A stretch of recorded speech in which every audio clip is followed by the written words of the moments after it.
வணக்கம். அன்புள்ள அடுப்பங்கரை சேனலில் உங்கள் அனைவரையும் மீண்டும் சந்திப்பதில் மிகவும் மகிழ்ச்சி அடைகிறேன். இன்றைக்கு ஒரு வெள்ளிக்கிழமை, அருமையான நாள், அம்பாளை பிரார்த்தனை பண்ணக்கூடிய நாள். இன்றைக்கி வசந்த பஞ்சமிங்கிற அந்த ஒரு ஸ்பெஷல் டேயும் கூட. அம்மனை சரஸ்வதி தேவியை நம்ம வழிபடுற நாள். இன்றைக்கி நான் ஒரு வீட்டில் இருக்கிற பொருளை வச்சு வித்தியாசமாக ஒரு டிஃபன், ஈவினிங் டிஃபன் பண்ணுறதுக்கு தான் நான் சொல்ல போகிறேன்.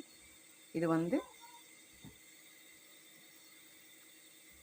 பெரிய வெங்காயம், சின்ன வெங்காயம், கேரட்டு, கொத்தமல்லி, நிலக்கடலை பருப்பு, பொரிக்கடலை, அதோட கூட 3-4 கரண்டி தோசை மாவு, அப்புறம் வீட்டில் காலையில் பண்ணின நமக்கு துவரம்பருப்பு அல்லது பாசிப்பருப்பு நம்ம கலையத்துக்கு வைக்கிறதுக்காக பருப்பு மிச்சம் இருக்கும் இல்லையா, அதையும் போட்டு நல்லா காரப்பொடி 1 ஸ்பூன் போட்டுட்டு, உப்பு 1 ஸ்பூன் போட்டுட்டு நல்லா மிக்ஸ் பண்ணிக்கணும்.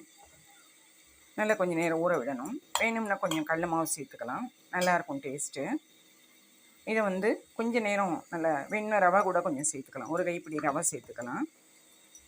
இதை இந்த மாதிரி ஒரு வடை சட்டியில் நல்லா எண்ணெய் கொஞ்சம் கூட ஊற்றி அல்லது நெய் கொஞ்சம் கூட ஊற்றி ஒரு கரண்டி அப்படியே இப்படி தப்பமாக வடை மாதிரி வரும். நல்லா செஞ்சிங்கன்னா டேஸ்ட்டு சூப்பராக இருக்கும். வாங்க செய்து பார்க்கலாம்.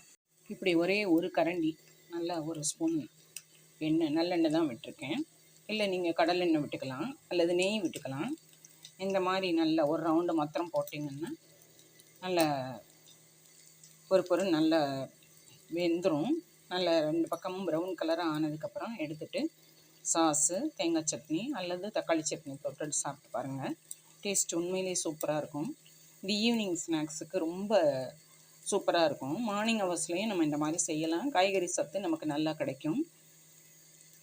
இதில் வெங்காயம், சின்ன வெங்காயம், பெரிய வெங்காயம், கேரட்டு, கொத்தமல்லி, பொரிக்கடலை, நிலக்கடலை, இதெல்லாம் போட்டாலே நல்ல ஒரு காம்பினேஷன் கிடைக்கும். சாப்பிடவும் நல்லா வாயில் அந்த நிலக்கடலை தட்டுப்படுறப்போ வேணும்னா நீங்கள் பொடி பண்ணி கூட அந்த நிலக்கடலையை சேர்த்துக்கலாம்.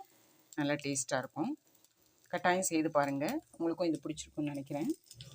உங்களுக்கு பிடிச்சிருந்தா என்னுடைய வீடியோவை உங்கள் நண்பர்களோடு ஷேர் பண்ணிக்கோங்க. மேலும் பல புதிய வித்தியாசமான பதிவுகளோடு உங்களை சந்திக்கிறேன். நன்றி, வாழ்க வளமுடன். இதுக்கு தோன்றதுக்கு நம்ம அந்த மாதிரி பெரிய கரண்டி தான் வேணுங்கிறது இல்லை. இப்படி சின்ன ஸ்பூனில் கூட நம்ம ஏன்னா இதில் கைப்பிடி இருக்கனால நம்ம பிடிச்சிக்கிட்டு திருப்பி போடுறதுக்கு சௌரியமாக இருக்கும். இல்லாட்டி தோசை கல்லில் நீங்கள் தோசையாகவே வார்த்துடலாம். இல்லைன்னா எண்ணெய் கொஞ்சம் கூட வச்சு டீப் ஃப்ரையாக பக்கோடா மாதிரி கூட நீங்கள் போட்டுடலாம், அதுவும் நல்லாயிருக்கும். ஆனால் இந்த காலையில் நம்ம கலையத்துக்கு வைக்கிற அந்த பருப்பை நீங்கள் மிக்ஸ் பண்ணிட்டீங்கன்னா அதுவும் வேஸ்ட் ஆகாது. அந்த சத்தும் குழந்தைங்களுக்கு நல்லா போய் சேரும். காரம் பெரியவங்களுக்கு செய்கிறீங்கன்னா கொஞ்சம் காரம் கூட போட்டுக்கோங்க. சின்ன குழந்தைங்களுக்கு பண்ணுறீங்கன்னா அதுக்கு தகுந்த மாதிரி காரம் நார்மலாக போட்டுக்கோங்க.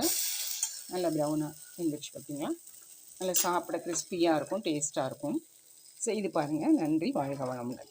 இதோடு கூட கொஞ்சம் லெமன் பிழிஞ்சு விட்ருக்கேன். அதே சமயம் மாங்காய் நல்ல பொடியாக நம்ம ஊறுகாய்க்கு நறுக்கின அந்த மாங்காய் இவ்வளோ ஒரு கைப்பிடி போட்டிருக்கேன். அந்த டேஸ்ட்டு சேர்றப்போ ரொம்ப சூப்பராக இருக்கும். கட்டாயம் செய்து பாருங்கள். உங்களுக்கும் பிடிச்சிருக்கும்னு நினைக்கிறேன். மேலும் புதிய வித்தியாசமான பதிவுகளோடு உங்களை சந்திக்கிறேன். நன்றி, வாழ்க வளமுடன்.